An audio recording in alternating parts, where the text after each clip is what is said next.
China and Russia conducted a joint naval operation near Alaska, for heaven's sake. We sent 4 destroyers to guide the Chinese and Russian ships away from our waters.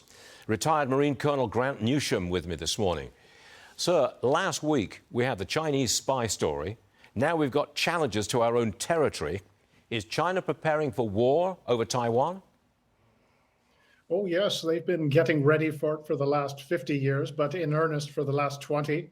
They built up a military with the hardware, the capability that if they wanted to have a go at Taiwan, they could give it a pretty good shot. We've seen them conducting rehearsals over the last year and a half or so, with getting their missiles right, getting air and Navy right. And I think we're going to see a landing exercise this fall. After that, really at any time, China just might think it has the ability to pull it off. Are we prepared to fight that war? We were better prepared 10 years ago. It's going to be a much closer run thing than it ought to be. We've allowed the Chinese to catch up, and in some areas they've actually surpassed us.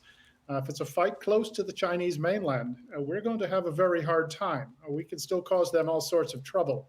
But the U.S. military was sitting, and our top leadership deserves lots of credit for that. And the Chinese, as I said, have caught up with us in a lot of areas, and there's a question of will. The Chinese just might have more of it than we do. I want you to take a look at this editorial. It's in the Washington Examiner. The DEI threat to our military academies, these once venerable institutions which claim to prioritize duty, honor, country, excellence, have become vectors for leftist ideology. Today, they all too often emphasize diversity over honor, equity over excellence, inclusion over duty. Colonel, in what way is this DEI a threat to our military? Well, anytime you break a military apart, you tell the people in it that some of you are evil, some of you are better than others, some of you are going to get better treatment than others. You create resentments. You will absolutely tear it apart. A military exists for one purpose, and that's to kill the enemy. One way to look at this is to consider it from an enemy's perspective. What would you rather have? Students at a military academy who learn one thing, and that is how to fight and how to fight really well and to kill you, or students who learn that, well, some of them are more privileged and are better than others. And would you rather have a pilot who's the best pilot there was, or one who met certain other qualifications that had nothing to do with being a good pilot?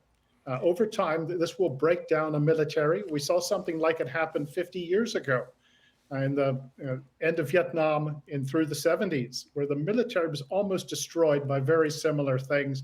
That was 50 years ago. Few people remember it, but it shows you just what might be coming. We have been warned. Colonel, thanks very much for joining us this morning. We do appreciate it, sir. Thank you very much. Pleasure. Thank you.